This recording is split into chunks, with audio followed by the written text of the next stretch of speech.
IPL শেষ হওয়ার পরই জুন মাসে ইংল্যান্ড সফরে যাচ্ছে ভারত।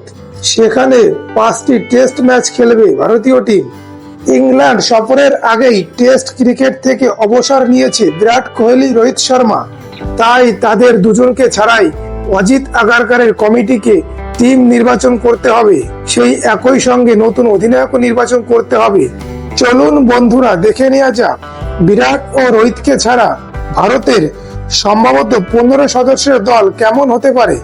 বন্ধুরা, ইংল্যান্ড সফরের কথা মাথায় রেখে এই 15 সদস্যের দলে 5 জন বিশেষজ্ঞ ব্যাটিং, 2 জন উইকেট কিপার, 4 জন অলরাউন্ডার, 1 জন বিশেষজ্ঞ স্পিনার এবং 4 জন বিশেষজ্ঞ ফাস্ট বোলার রাখা হয়েছে।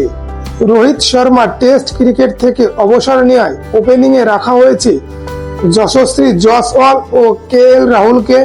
3-এ রাখা হয়েছে সাই সুদর্শনকে, 4-এ শুভমান গিল, 5-এ করুণ নায়ার, 2 জন উইকেট কিপার ঋষভ পান্ত ও ধ্রুব জুরেল, 4 জন অলরাউন্ডার নীতিশ কুমার রেড্ডি, রবীন্দ্র জাদেজা, ওয়াশিংটন সুন্দর, শার্দুল ঠাকুর, একমাত্র বিশেষজ্ঞ স্পিনার কুলদীপ যাদব।